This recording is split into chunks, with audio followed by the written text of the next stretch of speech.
హైదరాబాద్ లో కన్సల్టేషన్ మరియు 3500 రూపాయల colour Doppler test Avis hospitals లో ఉచితంగా పొందండి. నమస్తే గురుగారు పితృదోషాలకి నివారణ చాలా మీరు చెప్పారు. నాకు ఒక చిన్న సందేహం, అదేంటంటే మనకి ఇప్పుడు పితృదోషం పోయింది, మనం ఇప్పుడు హ్యాపీగా ఉండొచ్చు అన్నది మనకి ఎలా తెలుస్తుంది అంటారు?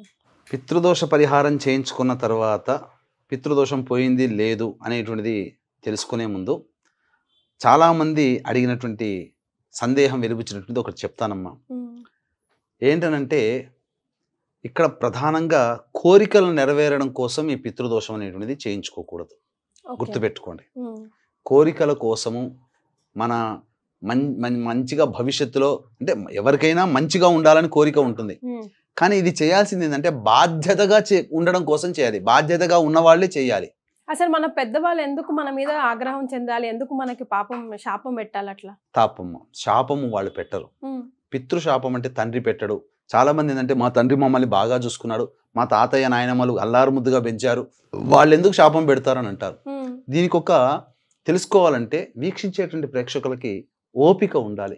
ఇప్పుడు నేను చెప్పబోయేటువంటి ఇన్ఫర్మేషను అమ్మాయి కీర్తి అడిగినటువంటిది చాలామందికి ఉండేటువంటిదే.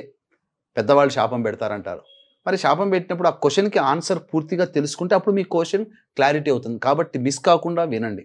ఇక్కడ ఎందుకు పితృశాపం కలుగుతుందనంటే, కుటుంబంలో తండ్రి వైపు 7 తరాలు, తల్లి వైపు 4 తరాల్లో ఏవైనా దుర్మరణాలు జరిగినప్పుడు, అంటే సహజంగా మరణించినటువంటి వ్యక్తి యొక్క అంటే ఎటువంటి రోగాలు లేకుండా 60 సంవత్సరాల తర్వాత 60 సంవత్సరాల లోపల ఏ విధంగా చనిపోయినా, సహజంగా చనిపోయినా పితృశాపమే.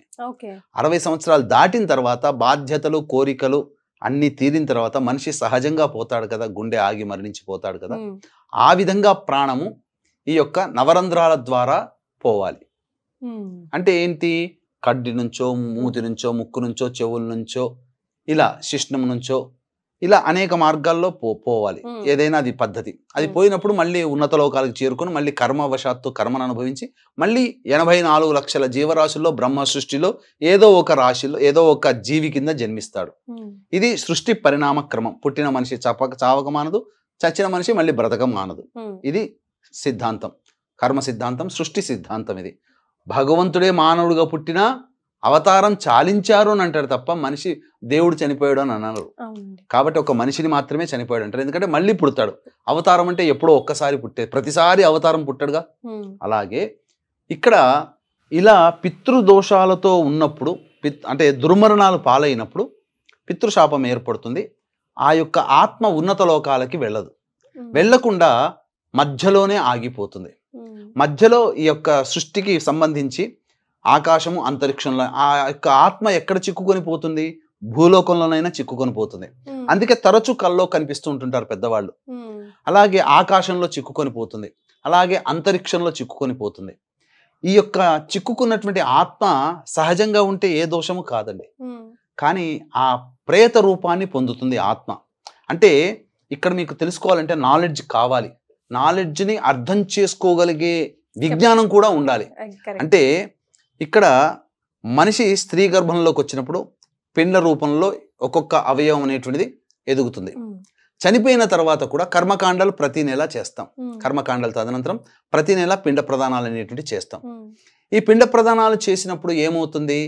మనిషికి శరీరంలో స్త్రీ గర్భంలో ఉన్నప్పుడు ఒక్కొక్క నెల ఒక్కొక్క అవయవాలు అయితే ఏ విధంగానైతే ఏర్పడతాయో, ఈ పిండ ప్రదాన కార్యక్రమం చనిపోయిన తర్వాత 12 నెలల పాటు చేస్తారు కదా. చేసినప్పుడు ఒక్కొక్క అవయవము చనిపోయిన వ్యక్తికి ఏర్పడుతుంది. అది ధారణా శరీరంగా మారుతుంది. 12 నెలలు అయిన తర్వాత అప్పుడు అతను ఉన్నత లోకాలకు చేరుకోవడానికి శరీరం వెళుతుంది.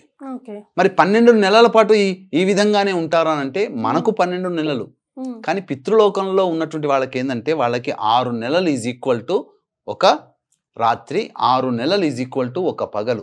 కాబట్టి సంవత్సరం మొత్తం వాళ్ళకు ఒక్క రోజు కింద లెక్క. కాబట్టి ఆ శరీరం అనేటువంటిది ఏర్పడిన తర్వాత, ధారణా శరీరం ఏర్పడిన తర్వాత అది ఉన్నత లోకాలకి వెళుతుంది. అయితే ఈ యొక్క దుర్మరణం పాలైనటువంటి వ్యక్తి యొక్క ఆత్మకమ్మ ఆ శరీరం ఏర్పడదు, యాతనా శరీరం అని ఉంటుంది. ఇంతే ఉంటుంది. యాతనా శరీరం అంటే అంగుష్ట మాత్రంగా ఉంటుంది. ఇది అందుకనే మనం మనం అరే వీడెవడోరా బాగా మమ్మల్ని నరకయాతన పెడుతున్నాడు రా అంటాడు. నరకయాతన పెడుతున్నారనంటే దాని అర్థము మనం కాదు, ఆత్మ పడే బాధని నరకయాతన అంటారు. అంటే మోక్షాన్ని పొందనటువంటి ఆత్మ పడే బాధ నరకయాతన. కాబట్టి ఆత్మ పడేటువంటి బాధ నరకయాతన. కాబట్టి ఈ నరకయాతనని ఎలా ఉంటుంది, ఎలా బాధపడతారనంటే, ఒక స్త్రీమూర్తి డెలివరీ అవుతుంటే ఎంత బాధపడుతుందో అంతకి 1000 రెట్ల బాధ ఈ ప్రేత రూపంలో ఉన్నటువంటి ఆత్మ అనుభవిస్తుంది. కాబట్టి ఆ బాధ నుంచి తప్పించాలి అనంటే ఎవరు చేయకూడదు, వాళ్ళ వంశంలో పుట్టినటువంటి వారసులు చేయాలి. అందుకని ఎలా తెలుస్తుంది మా వంశంలో ఇలా నరకయాతన అనుభవిస్తున్న ఆత్మలు ఉన్నాయని ఎలా తెలుస్తుంది? చెప్తే ఎవరైనా దుర్మరణం పాలయ్యారని కుటుంబంలో చెప్తే తెలుస్తుంది. ఇప్పుడు ఎవరికి వాళ్ళ లైఫ్ హిస్టరీలో వాళ్ళ తాత పేర్లు నాయనమ్మ పేర్లే సరిగ్గా తెలవట్లేదు కొంతమందికి. మరి తండ్రి వైపు 7 తరాలు, తల్లి వైపు 4 తరాలు ఎలా లెక్కలో ఉంటాయి? అప్పుడేంటనంటే పూర్వంలో ఈ ద్వాపర యుగం వరకు పితృదేవతలు మానవులు మాట్లాడుకునే యోగం ఉండేది ఆ కాలానికి. కానీ కలియుగం వచ్చేసరికి పితృదేవతలకి మానవులకి మధ్య మాటలు అనేటువంటివి లేవు, కేవలం అదృశ్య రూపంలో కళల రూపంలో వస్తారు, అంతవరకే. కాబట్టి నిజమవుతాయి. అయితే ఈ యొక్క మనిషికి కుటుంబంలో ఈ మోక్షాన్ని పొందిన ఆత్మలను ఎలా తెలవాలంటే, ఆ ప్రేత రూపాన్ని పొందినటువంటి ఆత్మలు తరచూ కష్టాలు సృష్టిస్తూ ఉంటుంటారు. తరచూ కష్టాలు కలుగుతున్నాయంటే ఎవరైనా కానీ దానికి పరిహార మార్గంగా జ్యోతిషుల దగ్గరికి వెళ్తారు కదా. మాలాంటి వాళ్ళ దగ్గరికి వచ్చినప్పుడు అప్పుడు జాతకంలో పితృశాపం ఉంటే, నాయన పితృశాపం ఉంది చేయించుకో, మీ కుటుంబంలో మోక్షాన్ని పొందిన వాళ్ళు ఉన్నారు అని అంటే, అప్పుడు ఇంట్లోకి వెళ్ళి అమ్మనో తాతయ్యనో నాయనమో అని అడిగితే, నాయన పలానా వాళ్ళు ఇలా పోయారా, ఇలా చనిపోయారు కాబట్టి నన్ను ఇన్ని కష్టాలేమోనని అప్పుడు పరిహారాలు పాటించుకుంటారు. కొంతమందికి కుటుంబంలో ఇది వ్యక్తికి సంబంధించినటువంటి దోషము కాదు, పితృశాపం అనేది కుటుంబానికి సంబంధించింది. అందుకే తండ్రి వైపు 7 తరాలు, తల్లి వైపు 4 తరాలు లెక్క అని పెట్టింది. కాబట్టి ఒక కుటుంబంలో 4 సభ్యులు ఉన్నారనుకో, ఆ 4 సభ్యుల్లో ఒక వ్యక్తి జాతకంలో అది కనబడకపోయినప్పటికీ మాత్రాన మనం కొన్ని లక్షణాలు గనక ఉన్నట్లయితే అది పితృదోషం కింద చెప్పవచ్చు. కాబట్టి ఇక్కడ ఈ లక్షణాలు మనం ఇంతకుముందు చేసినటువంటి వీడియోలో పితృదోషం ఉంటే ఎటువంటి లక్షణాలు ఉంటాయో వీడియో చేశాం. ఏం జరుగుతుంది, కుటుంబంలో తరచూ యాక్సిడెంట్స్ గురవుతుంటారు, మిస్క్యారీస్ అవుతుంటాయి, అలాగే కులాంతర మతాంతర వివాహాలు జరుగుతుంటాయి, శారీరక మానసిక లోపాలతో పిల్లలు జన్మిస్తూ ఉంటుంటారు. ఎన్ని ప్రయత్నాలు చేసినా ఆ ప్రయత్నాలు విఫలమవుతుంటాయి, అన్ని నోటి దాకా వచ్చి వెనక్కి పోతుంటాయి. ఆడపిల్లలు మాత్రమే సంతానంగా ఉంటారు. అలాగే తరచూ యాక్సిడెంట్స్కి గురవుతుంటారు, మందులకి నయం కాని రోగాలతో బాధపడుతుంటారు. కుటుంబంలో ఎవరి బాధ ఎవరి మాట వారిదే, ఎవరికి వారే యమునా తీరే, ఒకరిని గౌరవించుకోరు, తరచూ డైవోర్సులు అవుతూ ఉంటుంటాయి. అలాగే అన్ని అవకాశాలు దగ్గర దాకా వచ్చి వెనక్కి వెళ్ళిపోతుంటుంటాయి. ఇలా ప్రతి పనిలో కూడా సమస్యలు ఎదుర్కొంటున్నారు. ఎంత నిజాయితీగా కష్టపడ్డా పరిహారాలు చేసినా ఆ సమస్యలు తీరట్లేవు అనంటే ఆ కుటుంబంలో ఇటువంటి లక్షణాలు, తరచూ మిస్క్యారీస్ అవుతున్నా ఆ కుటుంబంలో పితృశాపాలు ఉన్నట్టు లెక్క. కాబట్టి ఆ యొక్క ఒక వ్యక్తి జాతకంలో కనిపించినంత మాత్రాన వేరే తండ్రి జాతకంలో కనిపించవచ్చు, తల్లి జాతకంలో కనిపించవచ్చు.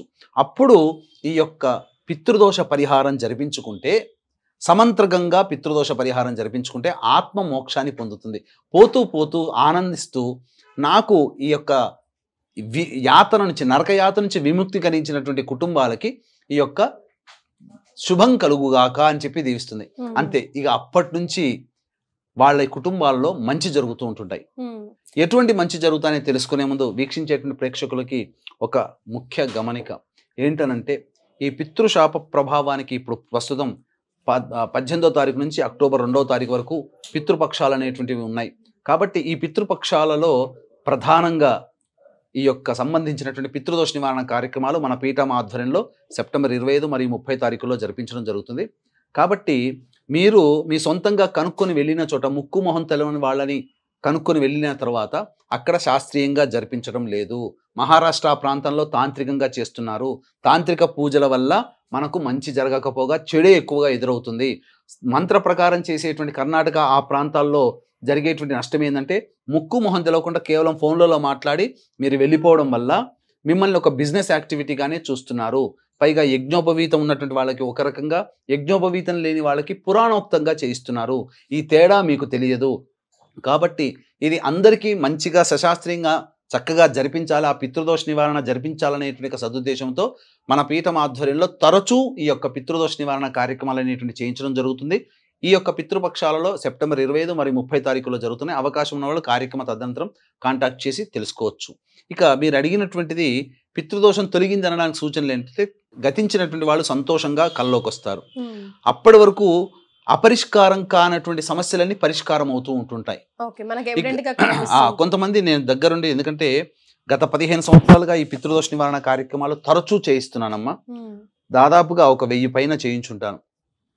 అందులో చాలామంది చెప్పినటువంటిది ఏంటంటే, ల్యాండ్ రిజిస్ట్రేషన్స్ ఆగిపోయినాయని రిజిస్ట్రేషన్స్ అవుతున్నాయి, ఎన్నాళ్ళ నుంచో మా పిల్లలకి వివాహం కాలేనటువంటి వాళ్ళకి వివాహాలు అవుతున్నాయి, సంతానం కలగని వాళ్ళకి సంతానం అందుతున్నాయి, అలాగే ఇల్లు కట్టుకోవాలనే కోరిక బలంగా ఉంది, ఇల్లు కట్టుకున్నాం, అలాగే మేము పలానా చోటికి ట్రాన్స్ఫర్ అవ్వాలని అనుకున్నాము, దైవానుగ్రహం పితృదేవతానుగ్రహంలో ట్రాన్స్ఫర్ అయ్యాము. అయితే వీక్షించేటువంటి సుమన్ టీవీ ప్రేక్షకులు కూడా గమనించాల్సింది ఏంటంటే, ఇదేదో కోరికలు నెరవేరడం కోసం చేయొద్దండి. బాధ్యతగా ఉండి మీ కుటుంబంలో మోక్షాన్ని పొందిన ఆత్మలకి మోక్షాన్ని ప్రసాదింపజేసే ప్రక్రియగా భావన చేస్తూ చేయండి. ఈ యొక్క పితృదోషం చేసుకోవడం వల్ల కోరికలు తీరవమ్మా, దోషం పోతుంది. ఎట్లాంటి దోషం అంటే, ఇంట్లో మీరు ఇప్పటి వరకు మీ యొక్క సమస్య తీరడం కోసం చాలా పూజలు అనేటువంటి చేసి ఉంటారు. ఆ పూజల ఫలితం వృధా కాదు, మీ ఇంటి గుమ్మం దగ్గర ఆగిపోతాయి. ఇంట్లో తిష్ట వేసిన పితృదోషం ఎప్పుడైతే తొలగిపోతుందో, మీ సమస్యలు తీరడం కోసం చేసినటువంటి ఆ పూజల ఫలితం అంతా కూడా అప్పుడు మీకు అందుబాటులోకి వస్తుంది. తద్వారా ఏమవుతుంది, కుటుంబంలో మంచి జరుగుతుంది. కాబట్టి దయచేసి ఇది కోరికలు తీరే సాధన కల్పంగా మీరు భావించకుండా, మీ బాధ్యత అది, మీ కుటుంబంలో వారసుడిగా ఆ బాధ్యత మీది. పెద్దవాళ్ళు పైన ఉన్నటువంటి తాత ముత్తాతలు ఇచ్చినటువంటి ఆస్తిపాస్తుని ఎలాగైతే అనుభవిస్తూ ఆనందంగా జీవిస్తున్నామో, వాళ్ళకి కలిగినటువంటి దుస్థితిని తొలగించే బాధ్యత వారసుడిగా మీది. కాబట్టి ఈ యొక్క కార్యక్రమంలో, పితృదోష నివారణ కార్యక్రమంలో మా ఆధ్వర్యంలో సెప్టెంబర్ 25 మరియు 30 తారీఖుల్లో పితృపక్షాలైనటువంటి రోజుల్లో నిజాయితీగా చేయించేటువంటి కార్యక్రమంలో మీరు పాల్గొనే ప్రయత్నం చేయండి. మీరు వేరే వాళ్ళని నమ్మి మోసపోయి ముక్కు మొహం తెలవని వాళ్ళ దగ్గరికి వెళితే మనల్ని బిజినెస్గానే ట్రీట్ చేస్తారు అని చెప్పడంలో సందేహం లేదు. కాబట్టి అవకాశం ఉన్న వాళ్ళు నిజాయితీగా మన ఆధ్వర్యంలో జరిగేటువంటి కార్యక్రమంలో, పితృదోష నివారణ కార్యక్రమంలో పాల్గొనదలుచుకుంటే కార్యక్రమ తదనంతరం కాంటాక్ట్ చేసి పూర్తి వివరాలు తెలుసుకోవచ్చు. రైట్, చాలా సంతోషం గురుగారు, ధన్యవాదాలు. సర్వం శ్రీ ఉమామహేశ్వర పరబ్రహ్మార్పణమస్తు.